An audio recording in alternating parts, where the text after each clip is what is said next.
Good morning. It's March 25th, 2022. This is To My Liberal Friends, and I'm John Haddo. I'm sure many of you remember the debates between Barack Obama and Mitt Romney as both ran for president in 2012. There were two things that Romney said during those debates that stood out and at the time were mocked by both Obama and the media. The first was his contention that Russia was a major threat to the United States and the free world. Obama responded by saying, and I quote, "And the 1980s are now calling to ask for their foreign policy back," end quote. Today we now know that Romney was correct on the Russia issue, and Obama has nothing to say about his snarky answer. And Biden has nothing to say about it either. But the second issue was how many people in the United States pay federal income taxes. In 2012, Romney pointed out that 47% of the American people paid no federal income taxes. He was mocked by Obama then and grilled by the media. But in PolitiFact, part of the Piner Institute, he had to grudgingly say that Romney was correct, and his statement mirrored a study from the Urban Institute Brookings Institution Tax Policy Center. Both are left-leaning organizations. But then they went on to have a defense of why so many were not paying any income taxes. But in the end, PolitiFact had to rate the statement as true. Well, the same group, the Urban Brookings Tax Policy Center, is out with some new numbers, and the percentage of people paying no federal income taxes last year had grown to 57%, and that was actually down from 60% the previous year. But again, there was all sorts of justification for these eye-popping numbers. The increase stems from the pandemic-driven surge in government spending, including 3 stimulus checks, expanded federal unemployment aid, and the expanded child tax credit.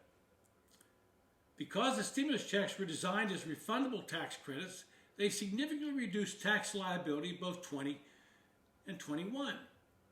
The analysis said that these people just weren't going to owe any taxes. And in some cases, the checks flipped some households from paying income tax to not doing so and actually getting a refund. Essentially, no household making less than $28,000 paid federal income taxes last year, nor a majority, about 75% of those making between $28,000 and $55,000. Among middle-income households, about 43% paid no federal income tax. So these are some facts and they can't be denied. The use of stimulus checks sent out by the federal government has decreased the amount of money people owe in taxes, and it made the income levels of those not paying much higher than normal. But then comes the defensive posturing. The study points out that most Americans are still paying taxes in some form, like state income taxes, local sales tax, excise taxes, which are primarily cigarettes and booze, property taxes, and my favorite, payroll taxes. Payroll taxes are what you pay into for Social Security and Medicare. Well, excuse me, if you're going to count those taxes paid, then you better start deducting the benefits you get from them when you retire. Most analysts tell us that a majority of people get back more from those programs than they contribute, particularly those from lower income brackets. Now the pandemic's easing up, and it's actually over in most states with Republican governors. We're going back to work, and the government has hopefully learned its lesson about just writing checks for trillions of dollars. More people will actually be paying some level of federal income taxes. Experts tell us the percentage will drop back to the middle 40% range, similar to what Romney said in 2012. But there's a problem with these numbers, and politicians see them differently depending on which side of the aisle you sit. Democrats like the percentage of non-paying payers to stay high because these people are dependent on government programs. And like the tax credits Democrats are fond of handing out. Republicans see these numbers and raise some alarm bells because eventually there will be way too many people depending on government largesse and too few actual tax-paying citizens.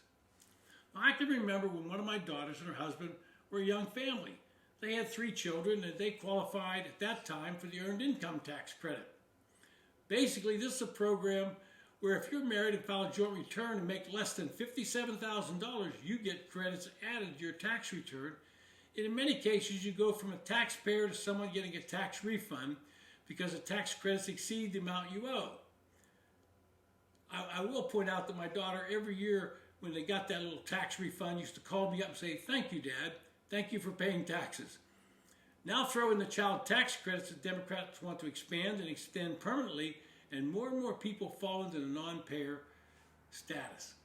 About a month ago, Senator Rick Scott put forward his Rescue America plan, and while I don't agree with all of it, I would encourage you to Google his plan and read through the highlights. A couple of points that I do agree with are this, quote, all Americans would pay some income tax to have skin in the game. Now, I agree with that because I said about half the people aren't paying anything right now. Another one from his plan that I think has merit, the federal budget would be balanced, and if not, members of Congress would not get paid. Wow. Think they might try to balance that budget? Throw in staff won't get paid, and I guarantee you they will. There is a lot more to his plan, and if you, as you expect, it was denounced by liberals and much of the media. They attacked it because he was saying everyone should pay some level of federal income tax simply to get skin in the game and hopefully looking at how the money is spent. This is an anathema to Democrats who want to tax only the rich. Now, nobody can really define what rich is. Since much of their base is lower income people, they cannot abide taxing their voters. Surprisingly, the plan was panned by Republican leadership for the exact opposite reason. It raised taxes on someone and they don't want to tax anyone. But to my point today is that we need to bring some sanity back to government spending, and I agree with Rick Scott. We need to get everyone involved in challenging how much we spend. Until everyone is paying some level of taxes, they got no reason to really care. The last time we had a balanced budget was when Bill Clinton was president, and the Republicans took control of the House and Senate and forced him to negotiate, and government spending went down. The midterm elections give us a chance to put Biden in the same position.